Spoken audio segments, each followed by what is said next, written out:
Hello, I'm Veronica Start, and welcome to my blogcast, where I'll be covering topics relating to holistic vocal coaching and personal stories relating to singing and performance in general. You can find me on Facebook and Instagram by searching @SoulSingerCoach, and don't forget to check out my online course, Sing with Soul in 7 Weeks, on my website, soulsingercoach.com. Hi everyone, I'm Veronica Start, your holistic vocal coach. In this podcast series, I'm exploring the 7 psychological foundations that I believe should shape your singing, helping you sing with real soul. In previous episodes, we discussed emotions, identity, mentors, and core power. Since we're building layers of understanding throughout this series, I recommend checking out those episodes first to get the full picture. Today, we're going to talk about messaging for singers, what it means to sing with authenticity, and how your values shape your voice. When we admire other singers, chances are we also admire their values and what they stand for. Our singing mentors seem to have a strong sense of self that attracted you to them, and their songs reflect values that align with their identity, their persona, and the story needs to be real. So do your songs need to reflect who you really are? Well, at the very least, your lyrics should connect to something you've truly felt or lived through. Choosing the right songs for your voice and image is always best served by delivering the best part of who you really are, resonating with your soul. So what if you weren't quite sure about who you really are? Well, we find out who we really are by understanding our core values. Now, values are a bit of a slippery subject because much of who we are is tied up with expectations and even conditioning from our environment. To help explain this, I've created a visual model which is based on the Jungian terms, such as our soul, our subconscious, and the collective consciousness. At the center of us, housed in our soul, are our core values. This is your why, the reason you do something. Wrapped around this are our primal values, the subconscious reactions that make us freeze, run, or engage.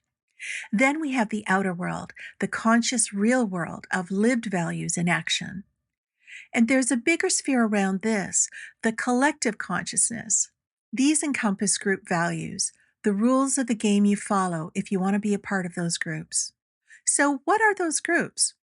Groups can be as general as the human species, countries, towns, or as specific as schools, workplaces, families, friends, musical genres, or even social media platforms. The collective values that these groups uphold can be directly communicated to us in various ways, but because life can be unfair, sometimes those rules aren't very clear. You may have noticed that these collective values can overpower us, and there's an element of social contagion that can trick our minds into following values that we haven't thought too deeply about. If you really think about it, all the conflicts between people and groups have a lot to do with the differences in our values. And sometimes it's about the ability to communicate what those values are. Sometimes conflict exists to help us work these things out and to get more clarity.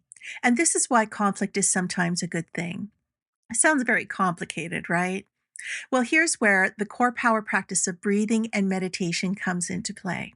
When we talked about core breathing in the last podcast, we touched on how breath can strengthen your core connection with what or who you believe your source of creation is. Instead of absorbing influence from groups, the practice of breathing and centering can strengthen your sense of individuality and help you be more grounded in who you are.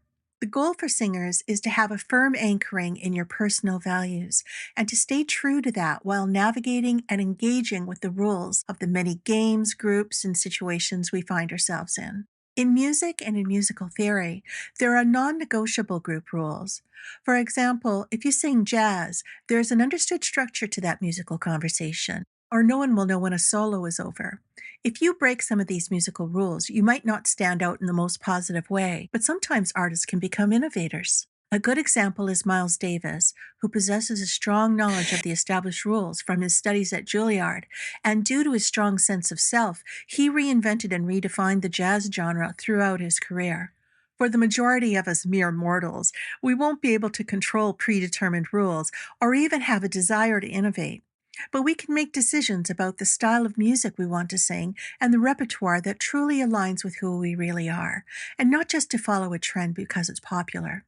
A powerful example of this alignment is in my Core Power workshop, where we do a performance observation exercise, watching the movie Amazing Grace.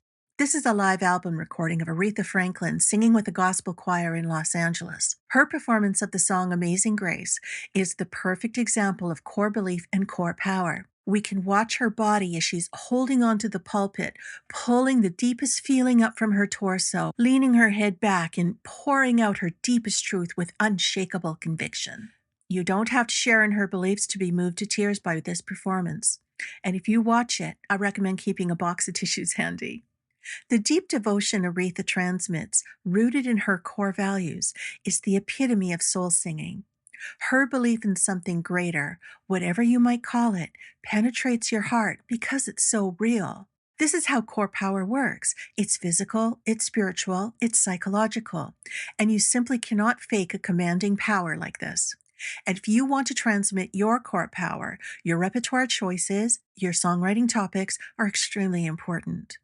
So again, every aspect of being a singer depends on the alignment of your messaging in the form of your values. Group values from the collective consciousness, like musical genres or the reputations of artists, play a big role in influencing and inspiring your repertoire. Your conscious lived values, your actions, flow into your rehearsals, your gigs, your marketing, your merchandise, your endorsements, and are directly tied to the rewards you receive. In other words, the money that you earn. Primal values, from the subconscious, represent how you handle trust, decisions, a sense of security, stage fright, and nervous anticipation. And your core values, your soul, at the center of all this, and ultimately what should be informing your song interpretation and your career direction. If you know your why, the reason you do a thing, you will have the strength of psychological safety to make better business and artistic decisions that all flow into your writing, your inspiration, and the greater world around you. Whether you're an entertainer singing covers or a singer-songwriter, every story in the world has already been told. Every story is already in the collective consciousness that you are also a part of. What makes an artist a soulful artist is the ability to literally breathe new life, your life, into an old storybook and make it new. I hope you can take a moment this week to nurture those core values. Maybe pick a song that really speaks to your why and keep singing with soul. In my next podcast, we'll dive into the audience, exploring how neuropsychology can unlock the secrets of connecting deeply with your listeners.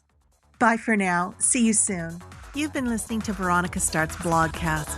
Please subscribe, click the bell for updates, and if you're so inclined, I'd love to hear your thoughts on this topic in the comments, or you can send an email to veronica@soulsingercoach.com. Remember, life is hard. Sing anyway.